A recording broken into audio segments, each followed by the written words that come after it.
And I'm a big rooter for CNN, but that tells you a lot, doesn't it? I mean, how do you guys think you were doing this in that arena of like, this is a terribly divided country. We're only politicized. A lot of people just hate the other side. And CNN, in my view, should be the place where both sides can watch. How do you think you're doing with that? CNN is the place where both sides can watch. And I think, my show is evidence of that. We have lawmakers on from both parties. We'll have Elizabeth Warren on one night. We'll have Ted Cruz on another night. I think lawmakers from both parties should take... Bill Maher once again proved why he's still a force to reckon with.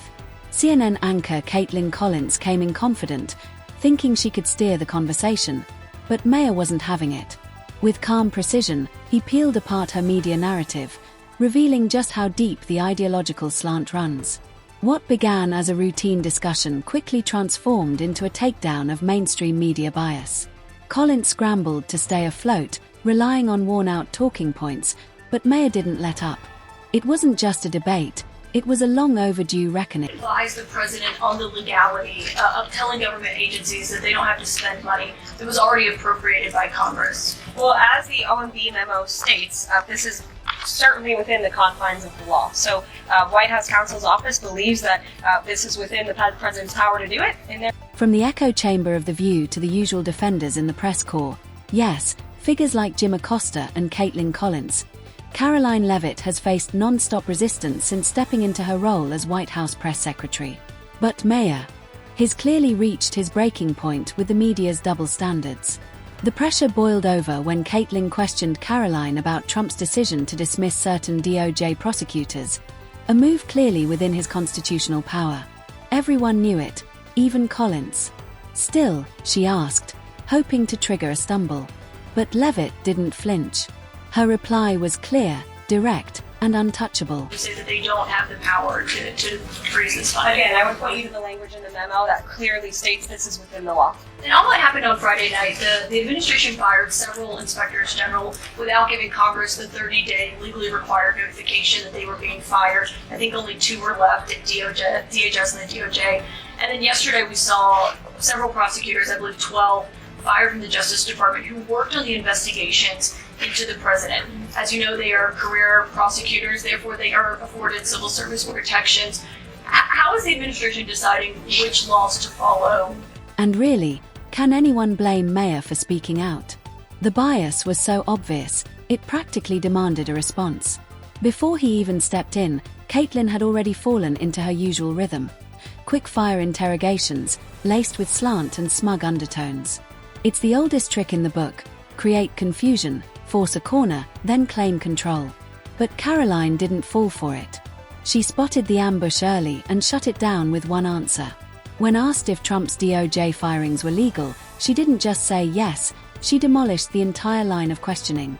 Case closed. The prosecutors who were fired, that they will succeed. We will win in court. And did he personally direct this, given they worked on the classified documents investigation and the election interference investigation? This was a memo that went out by the Presidential Personnel Office, and the President is the lead. That's when things veered into absurd territory.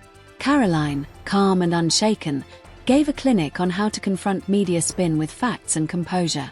Meanwhile, Kaitlan spiraled, tossing out vague moral arguments and buzzwords about norms and ethics, as if sentiment could override the law. But Leavitt stayed locked in. No word games, no theatrics, just legal clarity. Her responses sliced through the noise with surgical accuracy. By the end, there was no room left for doubt. Trump had the authority, and the law was on his side. It was a masterclass in poise under pressure. Rooter for CNN, but that tells you a lot, doesn't it? I mean, how do you guys think you were doing this in that arena of like, this is a terribly divided country. We're only politicized. A lot of people just hate the other side. And CNN, in my view, should be the place where both sides can watch. Maher, watching it all unfold, had seen enough. He knew exactly what this was, another staged effort to trap a conservative for clicks. So, he stepped in and flipped the narrative right back on Kaitlan. What she didn't count on was that Leavitt wasn't alone in calling out the setup. Her questions weren't about truth, they were about headlines. But that plan collapsed when Karoline refused to take the bait. Her unshaken delivery revealed the game CNN was playing. The only soundbite that stuck. The truth. For a network that brands itself as fair and factual, the cracks are hard to miss. The framing, the guests, the slanted questions, it's all choreographed.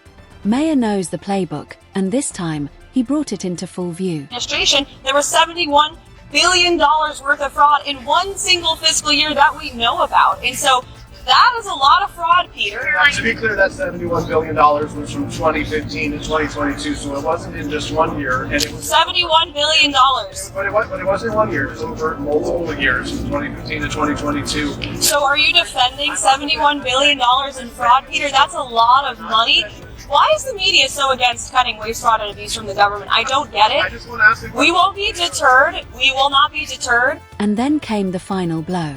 Maher let Kaitlan walk straight into her own trap. Trying to defend CNN's objectivity, she went into corporate mode. We feature voices from across the political spectrum. To prove it, she name-dropped the usual suspects, Elizabeth Warren, Ted Cruz, as if that made the network balanced. But that's not balance. That's branding. It's like tossing one blueberry into a bowl of strawberries and calling it a mix. Sure, Cruz might appear, but under attack, surrounded by loaded panels and hostile follow-ups. Anything off-narrative gets a fact-check or a cynical dismissal. Kaitlan's defense didn't just fall short, it unraveled. Because if CNN were truly neutral, she wouldn't need to parade a handful of names like rare collectibles. And just as Maher predicted, she stepped right into the setup, proving his point better than he ever could.